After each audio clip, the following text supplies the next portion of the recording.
अप्पी आमची कलेक्टर या मालिकेच्या पुढच्या भागात आपल्याला असं पाहायला भेटू शकते की दीप्याने आणि अमोलने स्वप्नीलला सांगितलेलं असतं की रुपाली काही अप्पी अर्जुनला एकत्र येऊन देत नाही आहे, त्यामुळे तुम्ही जरा प्रयत्न केले तर बरे होतील. स्वप्नील म्हणतो की बरं ठीक आहे, मी घरी जाऊन बघतो. यावर दीप्या म्हणतो की दाजी, तुम्हाला असं वाटत नाही का दीदी दाजींनी एकत्र यावं? स्वप्नील म्हणतो की मला त्यांचं चांगलं झालेलं आवडेल, पण जे काही गेल्या 7 वर्षापूर्वी झालं आहे ते परत व्हायला नको असं मला वाटतं. दीप्या म्हणतो की दाजी, तुम्हाला जसं बरं वाटेल असं करा. स्वप्नील घरी जातो. स्वप्नील घरी गेल्यानंतर रुपाली म्हणते की अहो आलात तुम्ही, बरं झालं आलात. स्वप्नील म्हणतो की ते सगळं ठीक आहे, पण तू इकडे यायचा निर्णय कसा घेतलास? रुपाली म्हणते की आहे त्याच्या मागे माझं एक कारण. स्वप्नील म्हणतो की हे बघ रुपाली, तू इथे आली आहेस खरं, फक्त इथे जास्त काही तमाशे नकोस आणि गेल्या वेळेस जसं काही केलंस तसं तू त्या दोघांच्या मध्ये येऊ नकोस. रुपाली म्हणते की काय हो, तुमचा माझ्यावर अजिबातच विश्वास नाही आहे काय? स्वप्नील म्हणतो की विश्वासाच्या गोष्टी तर तू रुपाली आता करूच नकोस. तू किती विश्वासाचा विश्वासघात केलास ते आता बघितलं आहे मी. अर्जुनच्या घटस्फोटाचं तुला काय करायचं होतं? तू का त्यांचं घेऊन आणलंस? त्यांचं बघितलं असतं ना त्यांनी. ह्या सगळ्यात अमोलचं किती मरण होते रुपाली, तुला कळतं आहे का? रुपाली बोलते की त्या अमोलचं काय करायचं ते माझ्यावर सोडा, तुम्ही त्याची काळजी करूच नका. स्वप्नील म्हणतो की रुपाली, खरं मला सांग, तुझ्या मनात अजूनसुद्धा अमोलविषयी काही आहे का, की त्याला अजून तुला तुझ्याकडेच घ्यायचं तर नाही आहे ना? रुपाली म्हणते की हे सगळं मी मागच विसरले. आत्ता मला फक्त ती अपर्णा आपल्या घरात नको आहे हे नक्की आहे. स्वप्नील म्हणते की रुपाली, मी तुझ्यासमोर तर आता हात टेकले, मला आता तुला काय बोलावं हे कळत नाही, तुला मी आता बोलणंच सोडून दिलेलं आहे. रुपाली म्हणते की हो, तुम्ही तर सोडून देणारच ना, तुम्हाला त्या अपर्णाचा भारी पुळका आहे ना. स्वप्नील बोलतो की रुपाली, जरा तू पण विचार करून बघ, तू अपर्णाच्या जागी स्वतःला ठेवून बघ, तुला काय वाटतं ते मनाला तू कर. जाऊ दे सोड, मी बाहेर सगळ्यांना भेटून येतो. म्हणून स्वप्नील बाहेर जातो. बापू कदम म्हणतात की अमोल खूप दिवसाने आपल्याकडे एकत्र आला, आपण एक छोटीशी पूजा केली तर छान होईल ना. कदम म्हणतात की अहो त्यात एवढं काय, एवढा चांगला विषय आणि तुम्ही विचारताय काय, चला की आपण करूया. रुपाली पण सगळ्यांना मदत करायला लागते. मोना म्हणते की ह्यामागे सुद्धा ह्यांचं स्वतःचं काहीतरी असेल. मोना मनातल्या मनात म्हणत असते की काय बाई ह्या लोकांचं, ह्यांना कंटाळा कसा येत नाही, एकतर मी एवढं काम करते आणि हे काम अडवायचंच म्हणतात आहे. काय गरज आहे पूजा बिजा घालायची, काम तर मलाच करावं लागणार आहे. ते एकावर एक सगळे धर्मशाळेत येऊन बसतात आहे.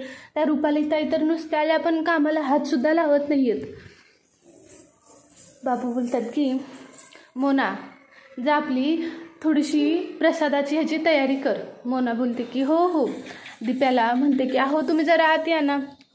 दीप्या मोनाच्या मागे आत जातो. मोना आपली किरकिर करायला लागते. मोना म्हणते की काय हो, काय गरज आहे तर पूजा घालायची, काम तर मलाच करावं लागतं ना.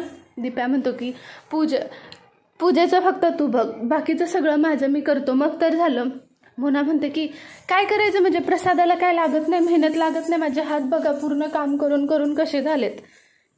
दीप्या म्हणतो की मी तुला मदत करू लागतो मोना, फक्त तू जरा शांत बस, तू मध्ये करू नकोस. मोना बोलते की ठीक आहे, तुम्ही मदत करताय म्हणून शांत आहे, नाही तर बघाच. दीप्या बोलतो की बरं. अपर्णा अर्जुन कामावरून येतात. अर्जुनच्या मनात चिंचुकेचं बोलणं आठवत असतंय.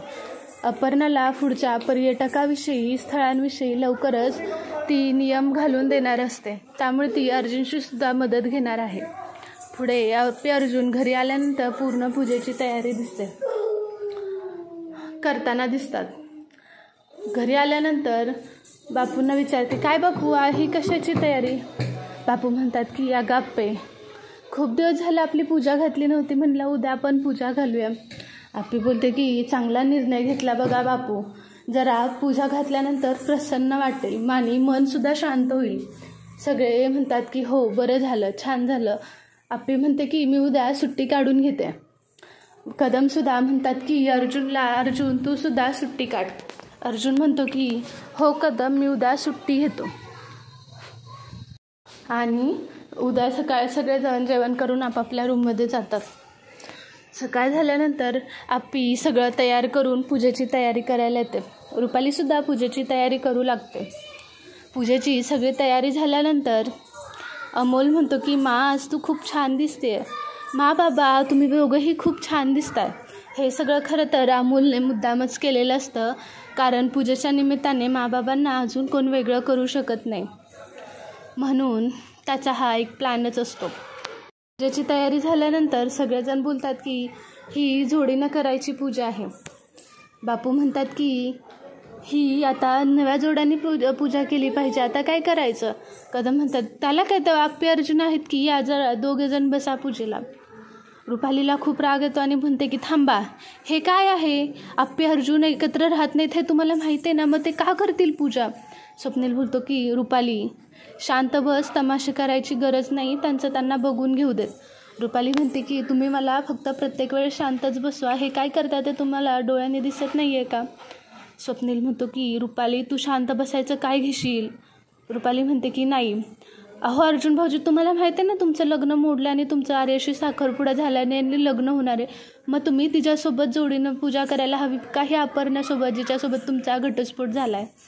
अपर्णा लगेच रुपालीला सडेतोड उत्तर देत म्हणते की ताई, तुम्ही विसरलात का, हा घटस्फोट आम्ही घेतला नाही, तर आमच्या विश्वासघात करून सह्या करून घेतलेला, तुम्ही करून घेतलेला घटस्फोट आहे.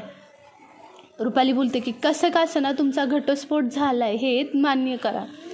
अपर्णा बोलते की तेच तर, आमच्या मागून तुम्ही खूप चांगलं गेम केला, हे कधीच मी विसरणार नाही, तुम्हाला आमच्यामध्ये पडायची काहीच गरज नव्हती. रुपाली म्हणते की भाऊजी तुम्ही गप्पच बसणार आहात का बसणार आहात पूजेला आप्पीसोबत. अर्जुन म्हणतो की वहिनी प्लीज, अमोलसमोर हा सगळा विषय नको. रुपाली म्हणते की प्रत्येक वेळेस ह्याच्यासमोर विषय नको, त्याच्यासमोर विषय नको, आणि करायचं ते मनमानी करतं, ह्यावेळेस मी तुमची मनमानी चालून देणार नाही. अर्जुन बोलतो की काय करू मग मी आता. अमोल बोलतो की काय करू म्हणजे, तुम्ही दोघंच पूजेला बसायचं, तुम्ही दोघे माझे मा बाबा आहात. रुपाली म्हणते की अमोल तू शांत बस, तू बारका आहेस, तुला मध्ये बोलायची काहीच गरज नाही आहे, तुला माहीत नाही आहे का तुझे आई बाबा सोबत राहत नाहीत. अमोल बोलतो की हो माहीत आहे ते सोबत राहत नाहीत, पण ते एकत्र येऊ शकतात ना. रुपाली बोलते की ते एकत्र कधीच येऊ शकत नाहीत अमोल, हे तू लक्षात ठेव, तुझ्या बाबाचं लग्न आर्या मावशीसोबत होणार आहे. अमोल म्हणतो की पण तुम्हाला का आवडत नाही माझे मा बाबा एकत्र आलेले. रुपाली जरा हबकतेच आणि म्हणते की काय बोललास अमोल, तू एवढा छोटा आहेस पण इतकं बोलायला तुला कोणी शिकवले. हे नक्की ना अपर्णाने तुला शिकवलं असणार. अर्जुन रुपालीवर आवाज चढवत म्हणतो की बहिणी काय बोलायचं आहे ते बोला, पण अपर्णाच्या संस्कारांविषयी काहीच बोलायचं नाही, तिनं किती चांगलं अमोलला वाढवलं हे आम्ही सगळं डोळ्यांनी बघितलंय. तुम्हाला प्रत्येक वेळेसच असं वाटतं अमोलला कोणीतरी शिकवले का, त्याला डोकं नाही आहे का. रुपाली म्हणते की हो त्याला डोकं आहे, आणि त्यामागं कोणाचं डोकं आहे ना भाऊजी हे सुद्धा मला चांगलंच माहिती आहे. अर्जुन म्हणतो की वहिनी तुम्ही असा कसा तिरकाच प्रत्येक वेळेस विचार करता, कधीतरी सरळ बाजूने पण विचार करा ना. हा जर अपर्णालाच करायचं असतं तर तिने तुम्हाला न बोलवता तुम्हाला इथं ठेवलं असतं का, स्वप्नील दादाला इथं आणलं असतं का, तिच्या मनात जर काही असतं तर. रुपाली म्हणते की तिच्या मनात काय आहे ना हे मला चांगलंच माहिती आहे, ती खूप पाताळी यंत्री आहे, तिला जे हवं ना ते ती काढूनच घेते भाऊजी. अर्जुन म्हणतो की वहिनी तुम्ही आता शांत बसा, अमोलची तब्येत बरी नाही आहे, जे चाललंय ते चालून द्या. रुपाली म्हणते की ते काही नाही भाऊजी, मी आर्याला बोलवून घेते आणि ते तुम्ही दोघांनीच पूजा करायची. आप्पी म्हणते की माझ्या घरात माझ्या नवऱ्यासोबत दुसऱ्यांनी पूजा केलेली मला आवडणार नाही. अर्जुन ऐकून म्हणते आप्पे तू काय बोलतोस, तुला कळतंय का. आप्पे बोलते की हो मला नक्कीच कळते, पण मला हे अजिबात आवडणार नाही की माझ्या मुलासोबत तू दुसऱ्या कोणासोबत तरी पूजेला बसावं. जर तुला पूजेला बसायचंच असेल तर तू दुसरीकडे पूजा घाल आणि तिथे बस. हे सगळं ऐकून रुपाली चकित होते आणि ती म्हणते की अपर्णा तू असं बोलशील मला वाटलं नव्हतं. त्यावर अर्जुन आप्पे म्हणते की तुम्ही सुद्धा असं काही करचाल मला कुठे वाटलं होतं. ह्या दोघांचं चांगलं जोरदार भांडण होत असतं.